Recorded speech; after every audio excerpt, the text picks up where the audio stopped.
Good afternoon and welcome to our Wellbeing Wednesday session. We're so happy to have alumni, students, faculty, and staff join us today. These sessions are a continuation of the mindfulness meditation sessions held during the past year and are a collaboration between the Office of Alumni Engagement and the University Center for Student Wellbeing. As we all try to navigate back to normal from the pandemic, we may find that we need to take a moment to focus on our own personal well-being. Meditation and mindfulness practices can be powerful ways to help us manage our self-care and wellness. During this session, meditations will be taught and practiced together. This session will focus on incorporating wellness into our lives. I'm Audrey Tierney, the Associate Director of Alumni Engagement, and I am so pleased to be joined today by my colleagues and alumni, Dr. TJ Smith and Amber Leisure of the Center for Student Wellbeing. Before I introduce them, I have just a few notes in regards to the technical end of the session. Throughout the program, your microphones will be muted, but you are welcome to submit questions through the chat feature found on the toolbar at the bottom of the screen. TJ and Amber will answer questions at the end of the program as time permits. I'd also like to thank our homecoming and events intern, Rachel Means, for assisting with the technical aspects of the webinar today. Now, a few words about my colleagues from the Center for Student Wellbeing, in case this is your first time joining us. Dr. TJ Smith is a licensed clinical psychologist and has been engaged with meditation for over a decade, most recently leading meditation groups for Duquesne University students. TJ is currently the training director for Duquesne's counseling services. Amber Leisure has a background in exercise physiology and has taught yoga for 13 years and meditation for 11. Amber currently is the Assistant Director for Recreation Services and has a profound appreciation for the ecumenical approach to the mission of the university. Now I will turn our session over to Amber and TJ. Great, thanks so much. Welcome back, everybody, for our summer sessions of meditation for alumni. The nice thing about these summer sessions too is we've strung them together so that we have a way to kind of build off of each other. So the last time we met, we were talking about the foundations of meditation. This time we're talking about incorporating meditation into our lives, and how we can sort of further practice it. And then the next time when we meet in July, that'll be in continuation. So how you can keep this practice up even beyond our meetings here. So it's nice they serve as one, a nice summary for those who might not have been able to join us, in the past year, if this is the first time you're joining us in the summer. However, we're also trying to sort of do something that we can add a little bit something different each time for those of you that have been joining us. So today we'll be focusing more on incorporating and integrating the practices, whereas last time we were talking about more foundational practices, ways to practice throughout the day, throughout the week, that can serve as the ground of your mindfulness and meditation experience. We talked about this before, but I wanted to come back to this because I think this is a wonderful way to incorporate and integrate mindfulness throughout the day. When we think about meditation, we might think about a 20, 40-minute sitting, sort of a day retreat, something really grand. But it doesn't necessarily need to be that. It can be something as simple as a 3-minute breathing space.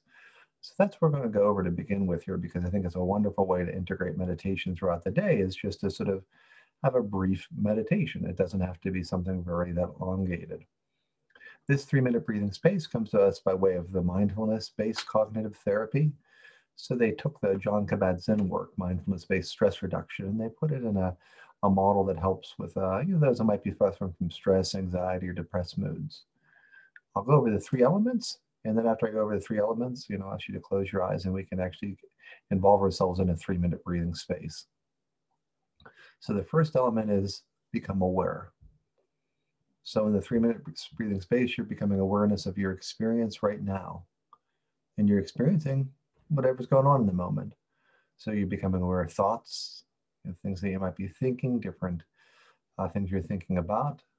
Become aware of your feelings. What's the mood? Is it excitement? Is it a little bit of fatigue? Is it stress? And then bodily sensations. Maybe a sense of fullness if you just ate dinner. Maybe a sense of hungriness if you hadn't ate lunch yet. Maybe a back hurting. So really, it's becoming aware is gathering our sense of awareness and putting it on whatever's there in the moment. And that way our awareness might be a bit dispersed. Our thoughts might be thinking about what we just did, what we're going to do. We might be sort of feeling a way that's a little bit stressed out. So in acknowledging that, we then sort of focus it on our breathing. So we gather the awareness that we've sort of started to recognize, we put it into one point. And that focus helps us to sort of come back to the present moment. So once we've done that, once we've sort of taken our outward awareness and focused it on one thing, then we start to expand it, and expanding it is step 3. And that's when we become aware of our body as a whole. So in that way, we're both recognizing what's going on in the motion in the moment, becoming aware, we're gathering it to our breath, and then we're expanding it. And when we expand it to the body too, it helps us to sort of feel a sense of groundedness, a sense of presence. So in that way, we're practicing the 3-minute breathing space to have a sense of presence and to sort of gather our thoughts, our feelings, and to put them into one space. And this is something that we can done throughout the day. And we'll give it a try now. So if you can, go ahead and find a comfortable position. If you're lucky enough to be outside on a bench like that, that'd be wonderful. But if you're in here in the office, just to find something that's comfortable. And feel free to close your eyes too.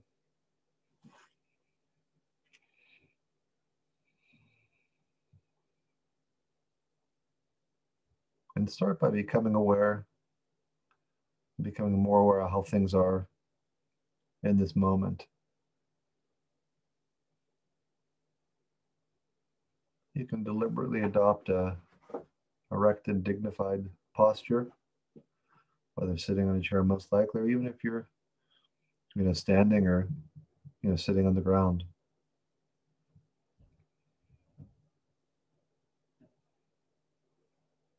Now bring your awareness to your inner experience and acknowledge it, asking yourself, what is my experience right now?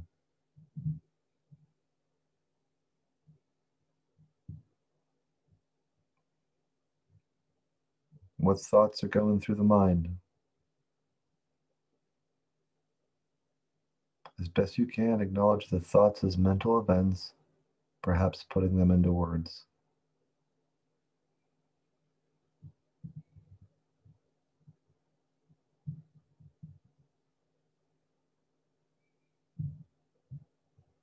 What feelings are here? Turn toward any sense of discomfort or unpleasant feelings and acknowledge them.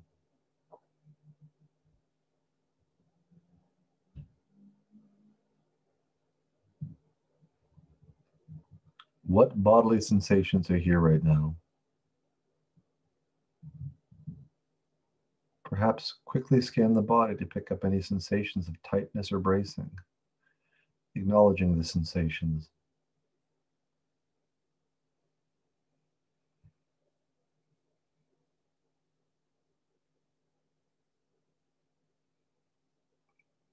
Now for the next step, gather and redirect your attention to the physical focus of the sensation of breathing itself. Moving close to the sense of the breath in the abdomen. Feeling the sensations of the abdomen wall expanding as the breath comes in and falling back as the breath goes out.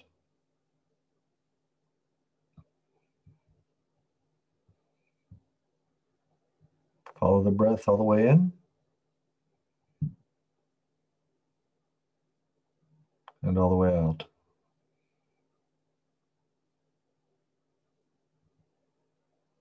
Using the breathing to anchor yourself in the present.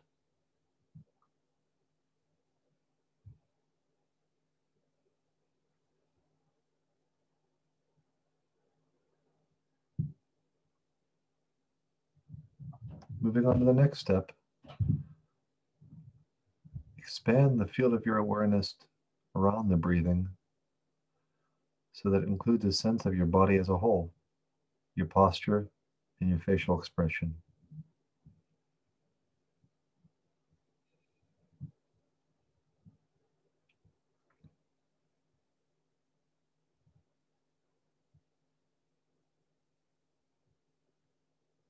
If you become aware of any sensations of discomfort, tension, or resistance,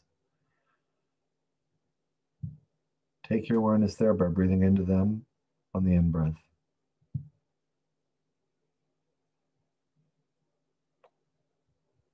Then breathe out from those sensations, softening and opening with the out-breath.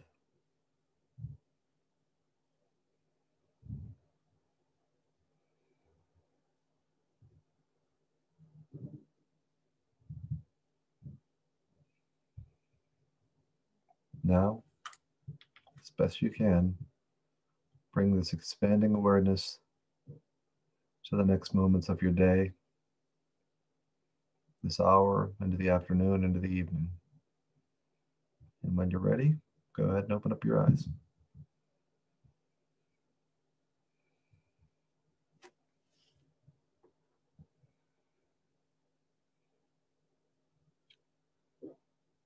And what I really like about that too is just 3 minutes-ish. I wasn't timing. But that's the one thing we have to remember too, that the foundation may be a 5-minute, 10-minute, 20, 30-minute meditation, if that's what you're choosing to practice. But really the integration is keeping it going throughout the day. It can be 3-minute practice, it could be a 1-minute practice. Now, the different ways that we can incorporate this throughout the day is something planned. You could sort of have a breathing space planned at the beginning of the day, maybe the midday for lunch, maybe at the end of the day when you arrive home, maybe even before you go to bed. So in that way, you're intentionally planning, I'm going to incorporate mindfulness throughout my day. The nice thing about this too is once you get a hang of it, once you're practicing it in a planned way, let's say for a couple days, couple weeks, you can also then do it reactively. And what I mean by that is more responsively. If something happens in your life, let's say there's a moment of stress, a moment of anger, frustration, any sort of the emotions that we label as negative. When something happens, you can sort of come back to yourself, through the 3-minute breathing space by really just becoming aware of what's going on, gathering your mind and focus to the breath, and then expanding it to the body to feel a sense of presence. So that's the other way we can incorporate it in a planned way, or in a way that might be more reactive. Nice way, combining kind of both those, is the proactive way. So let's say you have something coming up. You can look ahead if you have a presentation, maybe you're going to have a difficult conversation with somebody. You can actually plan it and say, okay, I'm going to practice this, before that presentation, before that difficult conversation, to put myself in the right state of mind.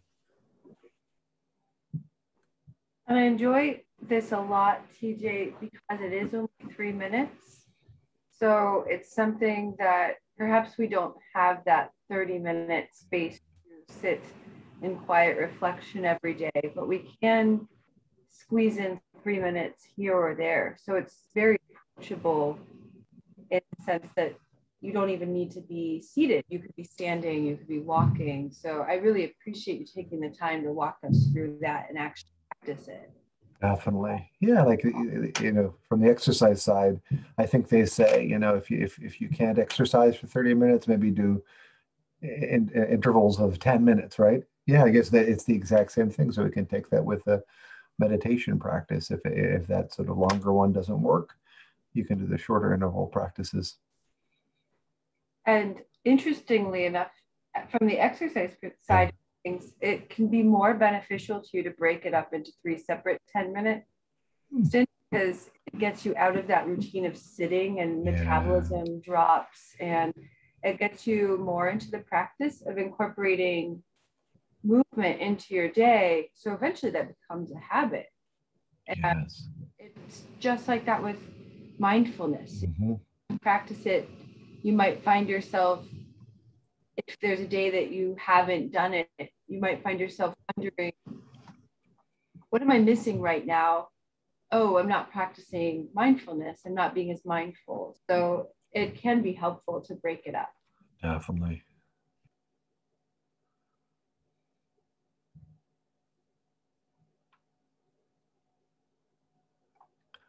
We always like to start off with a quote, and I was starting with a quote: established in being, perform action. It's one of my favorites. And in saying this quote too, I'm thinking about being an experience of ourselves, an experience of peace that we might gain during a nice meditation session. Sort of taking that along with us and incorporating it throughout the action of the day. More of an action-based yoga that we're looking about. I'll get into more of that with the next slide. So think about incorporation. You can think about that as integrating. Incorporation literally is defined as including something as part of the whole. And I like that idea, sort of something, this sort of part as part of something larger. So during meditation, especially when we're having an experience of, being in a sort of a particular state of mind, we sometimes really go back to ourselves, sort of a larger self, the self that isn't so much concerned with or enamored by the day-to-day waves. Perhaps we even get a glimpse of something larger, they're transcendent, something greater than ourselves. That experience is a sense of wholeness, because we're not necessarily dispersed in doing this or that thing. We're really coming back to this sense of being in the moment. So from this sense of being, we can engage with our everyday life in a different sort of way. And that would be the part, the experience of being, this experience of wholeness that we can have when the silence is here, when we come back to ourselves, when we settle down. That experience then too, we can take with us when we're performing action, when we're engaging with the different parts of our lives, be it professional or personal or this or that. And that's just what it is. I think, they always talk about in church, church, it can be about going on Sunday, but a lot of it is too sort of carrying that with you during the week. And I think the same can be said about meditation too. It's not just that sitting where you're sitting there for the prescribed amount of time, and then you go about your day and you're sort of living it for the most part mindlessly. It's about keeping that sense of mindfulness, that sense of presence with you throughout the day. And I like to think of it as well as when we do our more formal practice, 30 minutes seated in your space that you have set aside for that. That's all in practice so that we are in our day-to-day lives. We can try to incorporate that mindfulness. So this is really where the rubber meets the road. Yes. Because we practice running so that we can get from point A to point B better. We practice seated meditation so that we can go throughout our daily life in a more mindful and meaningful way. Yep. Yeah, and the exercise, it'd be like your functional training there. It's sort of strengthening, so that when we're going out, it can help us to function, as opposed to bulk lifting. Just sort of having show muscles, and then having trouble lifting up a yard hose or something. That's the problem I have is bulk lifting. You lift for the mirror muscles? I just lift for the mirror. Yeah. I just lift for presentations like these, as you can tell. It's beach weather. Beach season. All right, yeah. So the forgetfulness, typically, and I say this sort of with a great compassion and normality, we lose ourselves during the day. And a lot of that lostness comes from just dispersion. Especially when we're doing stuff we might not feel connected to. I think all of us at our jobs, unless we're really lucky, don't feel connected to every aspect of them. So I know my job has a lot of administration stuff to go along with it. So although I appreciating being able to meet with a student face-to-face, there's some paperwork that goes with that. There's planning about this or that. So that doesn't get me as interested. So when we're engaging in stuff that we're not interested in, we might distract ourselves. We may even distract ourselves throughout the day, during downtime. I know we had up here in the North Hills, what was it, on Sunday, we all had the thunderstorm that went through, but it knocked our power off for like about 7 hours maybe. Yeah. So here it is. I mean, it's like it was the no electricity was challenging, sort of the person who's giving a mindfulness talk on Wednesday. Now let's see what you'll do. Will you use your phone and your satellite to look at Facebook, or will you be able to stay present? I'll let you imagine that I was able to stay present gracefully. But that's it. Even in our downtime, we may go out and distract ourselves. So incorporation, this integrating, is this process and engaging in life, our daily life, in a way that's mindful, rather than just sort of sacrificing in hopes of something better. Oh, it's Wednesday, I can't wait till this evening. Oh, it's Wednesday, I can't wait till the weekend.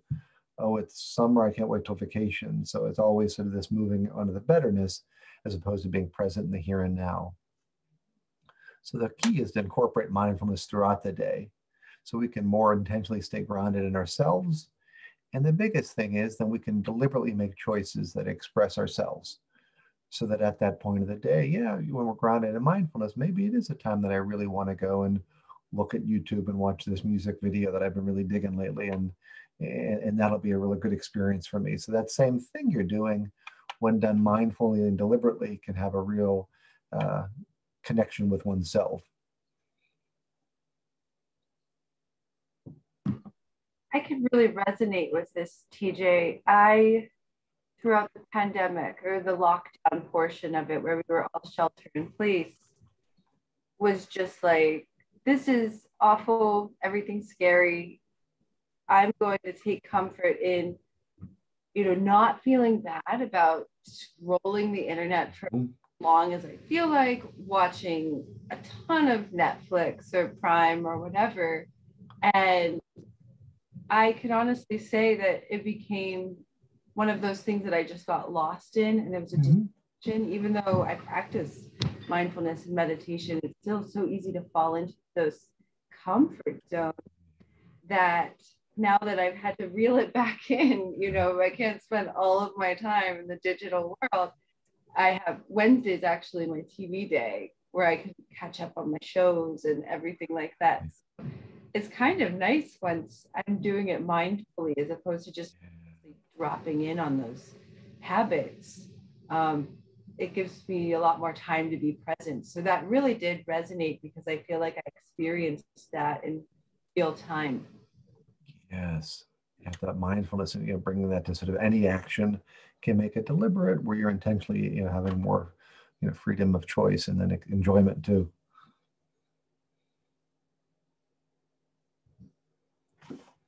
Yeah. So again, this is kind of in a way summarizing what we've been saying so far. And we can think about it. We could have the formal practice. That's what we're talking about more in the foundational session. And this could be a planned daily practice, maybe a specific amount of time at a particular place.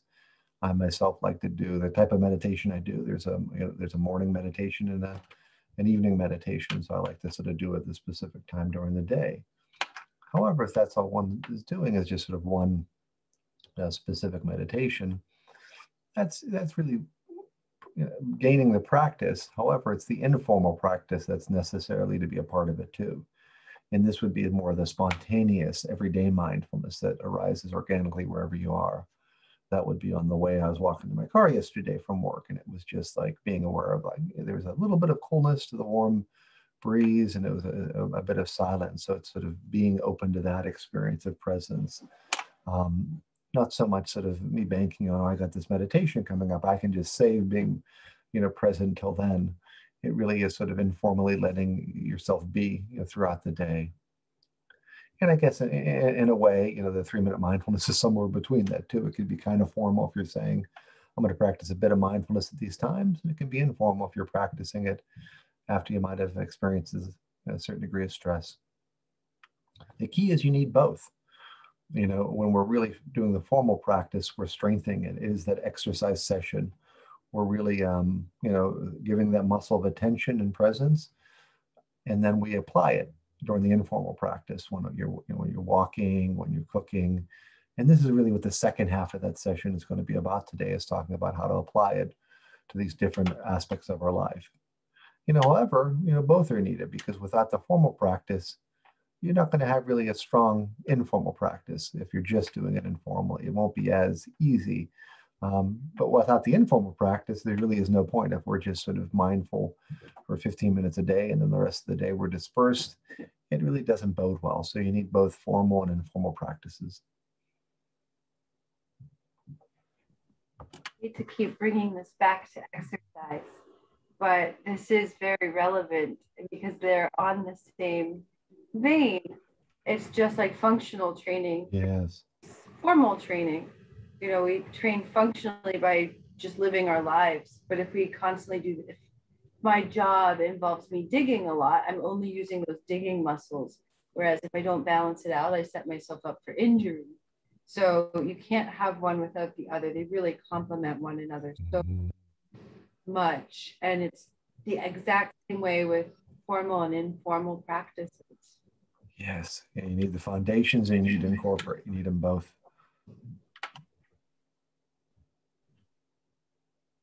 So we're going to talk about some ways that we can incorporate mindfulness into our everyday lives.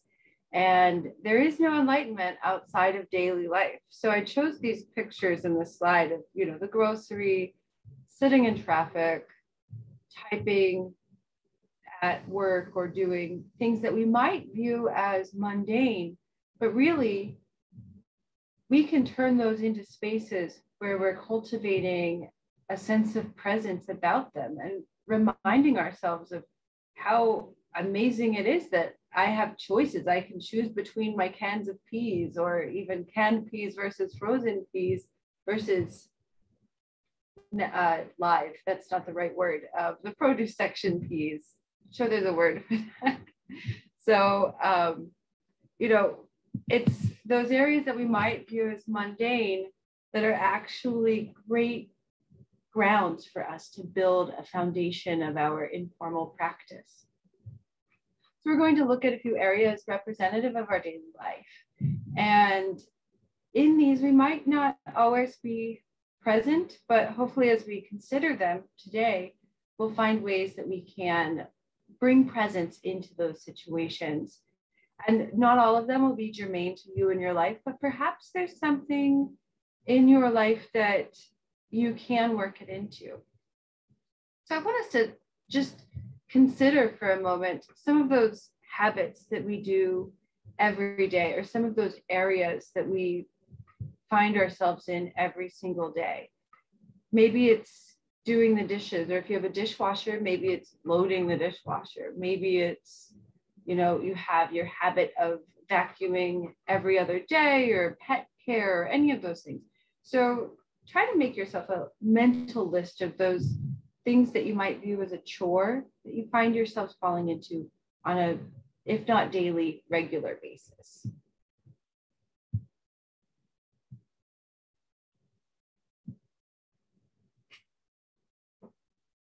Once you've compiled yourself a list of things that you do on the regular, I will give you some examples.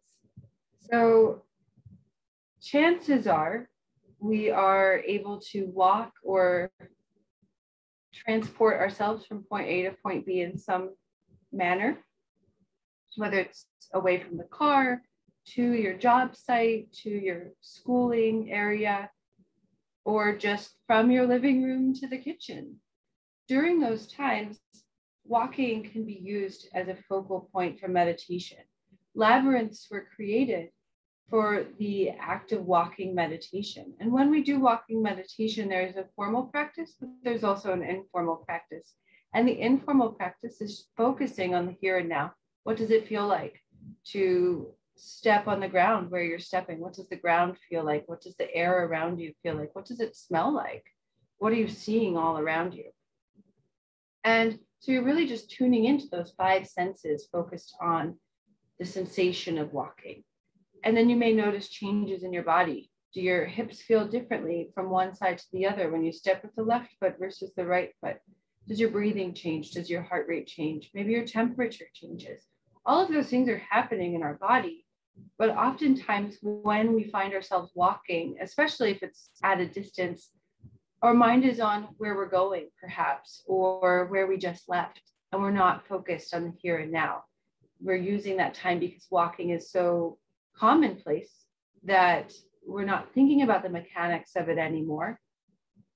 And we are thinking about any other thing. So my challenge for you this upcoming week or month until we meet again is to take some of those spaces where you find yourself walking more than not and use that as a space where you can be grounded in the present moment, as opposed to thinking about whatever it is that you find yourself thinking about. And perhaps you'll even notice that when you walk in certain areas that you are used to walking, your mind goes to specific things. So, for example, when I walk into my office, I'm thinking about my calendar. When I get to a certain point at the power center, I think about my calendar and what's on it. Without fail, I see the swipe thing and I immediately think of my calendar.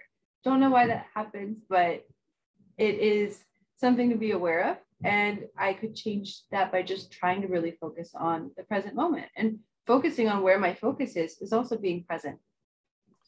And I like walking and sort of trying to get from point A to point B, because I think it's concretely, how we might engage our lives, more abstractly. So, in order to get to point B, which may be the car, I'm going to sort of really ignore getting from point A to point B. What really matters is, going from my office to the car doesn't matter. It's getting in the car. And then what really matters isn't getting from my car to my house, is really being at my house. And so physically, it sort of shows us a way we can live mindlessly. What really doesn't matter is the day. It's the evening when I'm home, or what really matters is the weekend. So we can always be sort of traveling on the way to something, but then missing out on that mindfulness, what you're talking about there, sort of using it to, hey, pay attention to the going on when you're trying to get from point A to point B. That's what matters too. Before I practiced this, I was doing exactly what you're saying. Oh, can't wait for the weekend, or getting to my car, can't wait to get into my car. And I was spending so much of my life like unable to wait for the next moment without really appreciating the moment that existed. And if I had to create a compilation of all of those times, I'm afraid to see what that number would be. But here we are, making change. So the next one is something that we do every day. We eat and we drink. And it is something that perhaps we do mindlessly. I know when I watched Netflix, especially when I was in that phase of pandemic where it was Netflix all the time, part of Netflix was having a great snack to go with it. And so I wasn't thinking about the snack. I just ate it and watched. And that's a very mindless practice, but we can turn a practice like that around and turn it into a mindful practice just by focusing on every aspect of the food or drink that you're taking in. What does it smell like? What's its texture? How does it taste? What does it sound like if you shake it or drop it? What's the overall feel of your food or drink? And I like to go to whiskey and wine tastings and things of that nature. And they really teach you how to taste, because it sounds silly, but we don't always notice every note. In the case of whiskey, you have, your first note, and then you have, the middle, and then you have the end. And as you inhale and exhale, the flavor changes. And it's the same way with all foods, but it wasn't until I went to a formal whiskey tasting that I learned those aspects, like the previous, middle, and end of that flavor experience. And part of it is enhanced by taking the time to smell it. And, when we break something down into those elements, we gain a new appreciation, but it also builds up a sense of presence. So we're really paying attention to what our body is doing while we're performing those actions. My job is in well-being, specifically in the fitness aspect of well-being. And I counsel a lot of people on their dietary habits as well as their exercise habits. And one of the problems that people face when they overeat is that they just eat so quickly that they don't realize that they're full yet, because it takes our body some time to register the satiety effect. And by eating more slowly, eating more mindfully, we can find oftentimes that we're full a lot sooner than had we not been mindful of that fact. So I invite you to try for at least one meal a day or one snack a day to take maybe 5 minutes and really just break down that flavor experience, that textural experience of eating or drinking. And I'd like everyone to watch out for Amber and I's Being Well bourbon that'll be coming out on the market shortly this summer, aged over 8 years in fresh charred oak barrels. Hope you enjoy it. Thank you, TJ, for that great product placement. So the next place that we might find ourselves not being as mindful as we could is talking to other people, engaging with other people. How often do you meet a new person and you don't quite remember what their name was as soon as they told you? Or somebody's saying something and you're so excited about what they just said because you have something else to say that builds upon that, but then you're really formulating that in your mind that you're not hearing the whole thing that they're saying. Or maybe somebody's telling you a problem that they're experiencing and we're in that mode of, let me try to fix this, and not just hearing them and sitting with them while they need somebody to engage with them and listen to them actively. So when we get into those spaces, it's completely natural to go into a mindless setting because it's our habit, but we can try to change that by performing a self-scan and trying to remain present before that engagement might occur, taking that 3-minute breathing space or even 30 seconds to just bring yourself to a present state of mind, focus on the breath, keep your focus on the breath, and remind yourself of your intent to pay attention, setting that intention for attention when we're engaging with that person. And it also helps to visualize a positive engagement. What does that look like? What, if you know that this meeting is coming up, maybe it will be uncomfortable. What does a positive engagement look like to you? What does your body do while you're having this positive engagement versus what does your body do when you're having a negative engagement? Oftentimes, if we are having a difficult conversation, we have these physical markers when we're in a confrontation that we're uncomfortable. Maybe we clench our jaw, fists, shoulders, different types of tension that we hold in our body. Maybe we cross our arms or get into an aggressive stance. So doing that self-scan, even while you're in that conversation, even if it's positive, is a really great way to bring about a sense of mindfulness about your present state while you're in that conversation, so that you're just aware of your habits personally. It's a huge area of growth for me just because I'm kind of an introvert. And then when I go to work, especially when we weren't in office as much, that I'm judging my esteem the productivity. I have a list of X amount of stuff that I need to get done. So I'd sort of run into someone at the office, or someone might drop in, start to talk to me, and I would be engaging with it mindlessly. Sort of the intent would be, I need to get all this stuff done today, and almost seeing, talking to the person as sort of going from point A to B, really not seeing that as that important.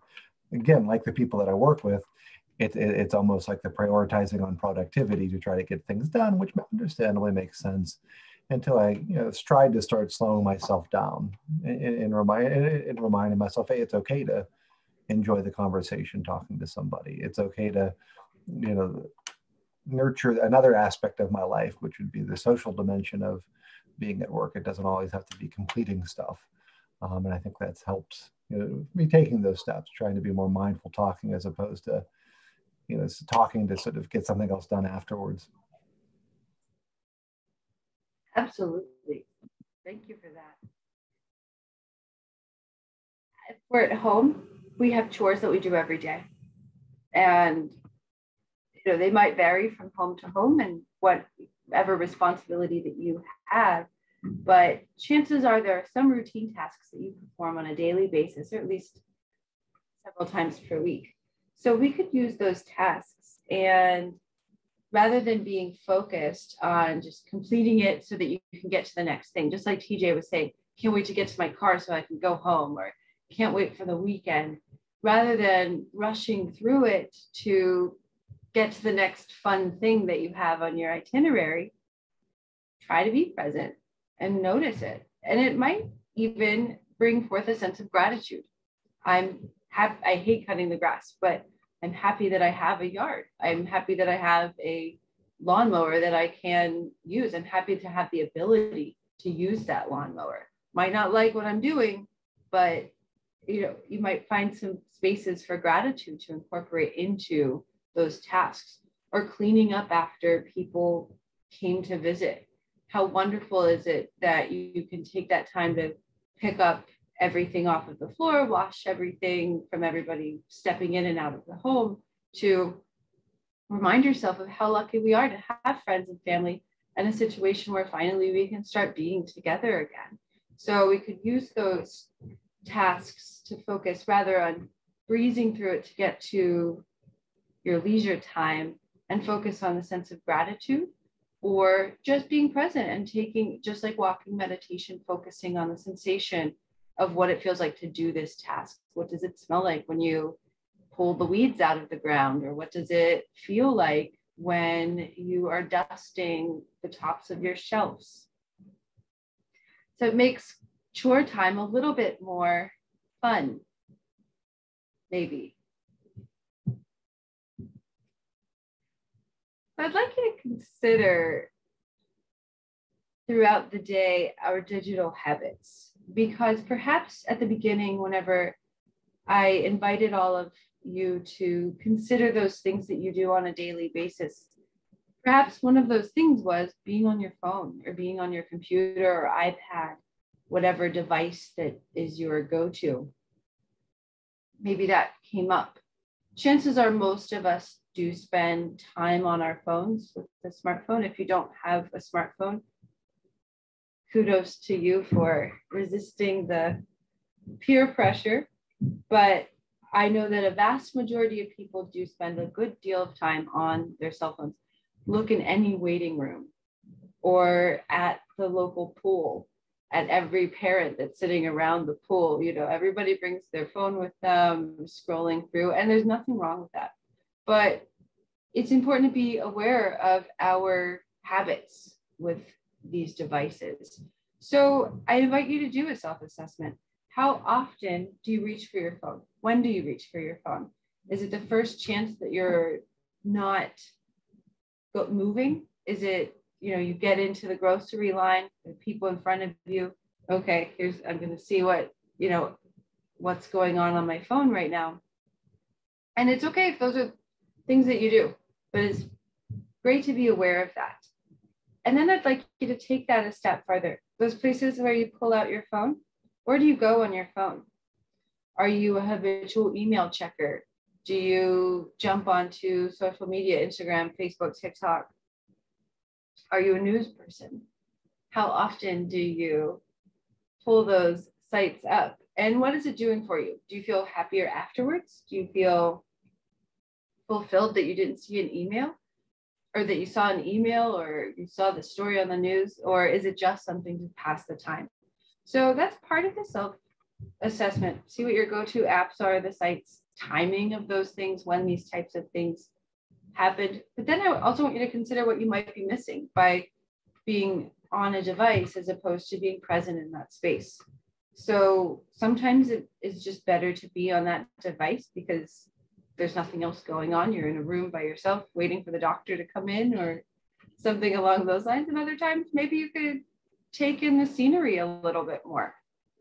But I did read an interesting study, and I will be happy to share this with anyone who is interested, but people at the workplace who check their email or keep that little icon in the bottom whenever the mail comes up, who check it immediately, have proven to be less productive overall than people who have specific designated time to check their email throughout the day. So they check it first thing in the morning and about an hour before the end of their day. Those people actually perform a lot better because they don't have that inundation of icons and notifications So not having notifications on your phone might be a good way to try to reduce that distraction if you find it hard. If you want to reduce your digital time, but you're not sure where to start, one of the best ways to start is reducing your notifications.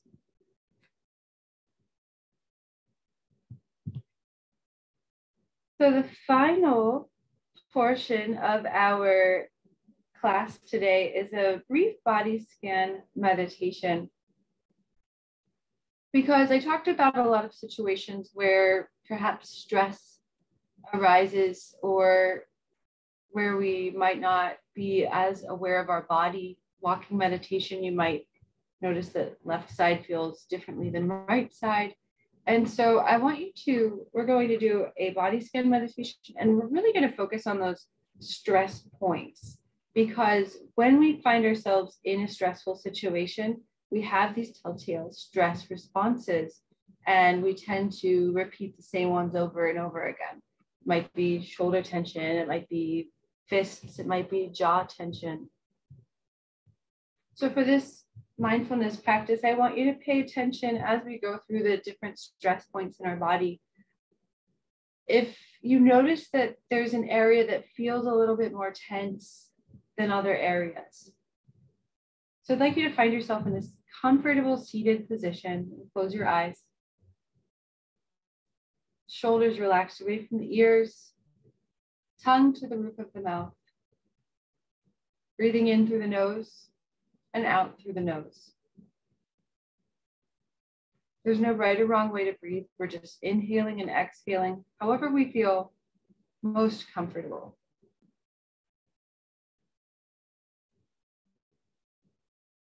And now as we inhale, we're going to raise our eyebrows, lifting our forehead. And as we exhale, just relax the eyebrows. Do this a couple times. Inhale, raise the eyebrows. Exhale, allow them to relax. Allow the forehead to relax. And just take a few breaths, noticing your relaxed forehead.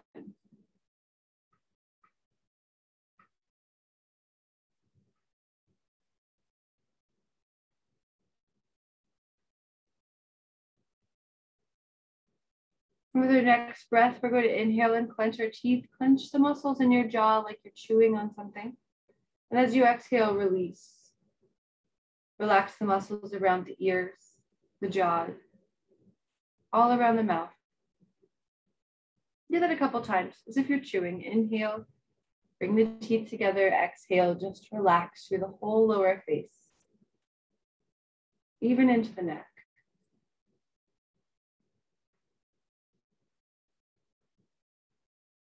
And then take the next several breaths, focusing on the relaxed nature of your face, forehead, top of the head, around the ears, around the jaw.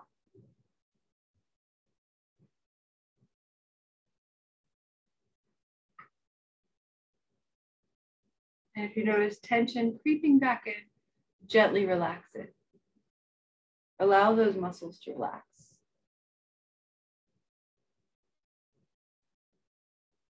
And now we move to the shoulders. We're going to inhale, raise our shoulders up by the ears. Hold them there for a moment. And then exhale, relax the shoulders and even press them down as far from the ears as you can. You might feel some muscles in your back activate when you do that, and that's okay. Let's inhale, raise the shoulders up. And exhale, let them drop. You don't have to press them down this time. Just let them drop to their natural state. And just take several breaths, allowing your shoulders to relax. If you feel them to start raising, remind them to relax.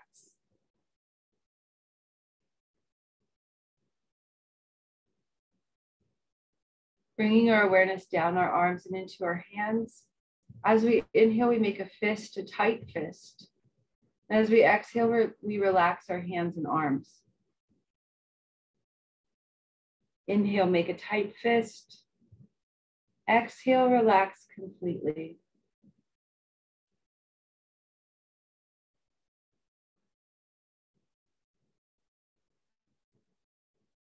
Our awareness moves up our arms and down into our torso as a whole. As we inhale, we're going to clench our abdominal muscles, our back muscles. And as we exhale, we're just going to relax. Try to relax every muscle in the torso, the lower back, the abs. Even you might feel it in your chest and your back. Take several breaths here, just allowing your torso to relax.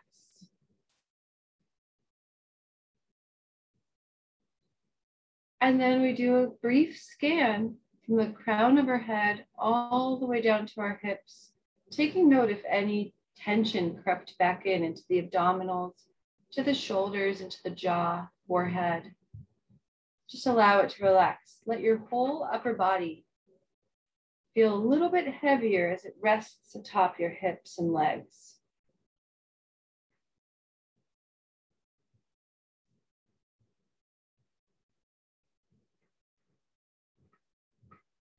Moving down into our hips and our legs, we're going to try to squeeze every muscle above the knee into the hips. You might feel yourself raise off of your seat a little bit. And then as we exhale, we relax our legs.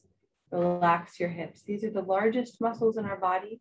So take several breaths, inhaling, tightening those muscles, exhaling and allowing them to release completely. Let your chair hold you up. Allow yourself to be heavy against your seat.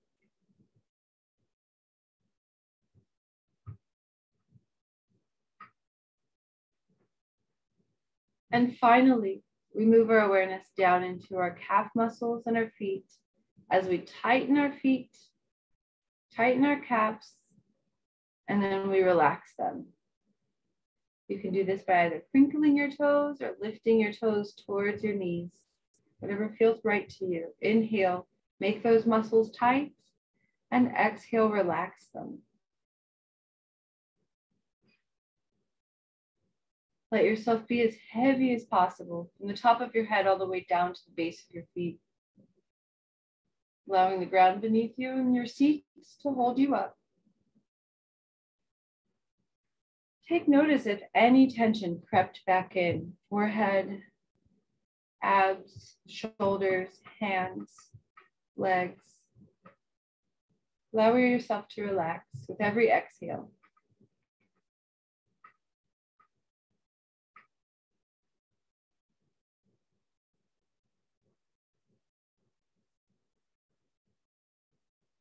From here, you can start taking in the atmosphere of the room. Wiggle your fingers, wiggle your toes, and open your eyes whenever you're ready.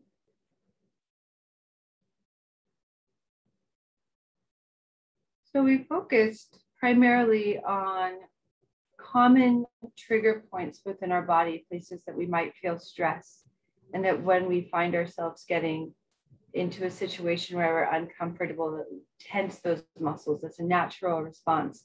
So hopefully you noticed an area where, hopefully you didn't have any tension, but if you do have tension, hopefully you noticed an area that maybe you hadn't paid attention to prior, where if you relax that area of your body before you go into one of those situations where you might be uncomfortable, you can take the stress level down just a little bit.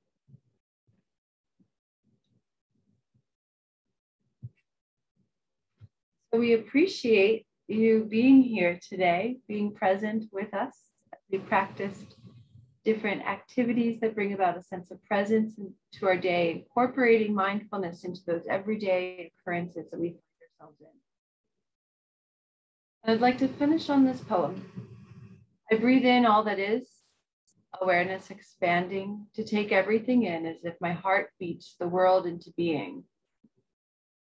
From the unnamed vastness breath beneath the mind, I breathe my way into wholeness and healing.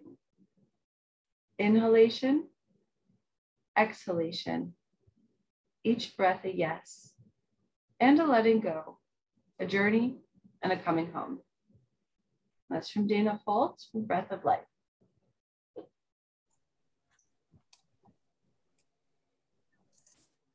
Well, thank you, Amber and TJ, for such a wonderful session today. So far, I don't see any questions coming in. I know, though, this was a great session for me today. I know my mind really tends to wander throughout the day. So talking a lot about being present in the moment was really a great reminder for me. So I hope these sessions have all helped all of you today as well. And I'm not seeing any questions coming in, so we'll go ahead and sign off here. And thank you all again for just attending today's Wellbeing Wednesday session. We are continuing these through the summer, so be sure to watch for a follow-up email that will include the link to register for our next session in July and for links for all of our upcoming virtual events. If you have any questions for TJ or Amber that you didn't ask today, or if there is anything specific you'd like to cover in the future, their email addresses will also be included in the email. So thanks, everyone. Have a great day. And as always, go Dukes. Go Dukes. See ya.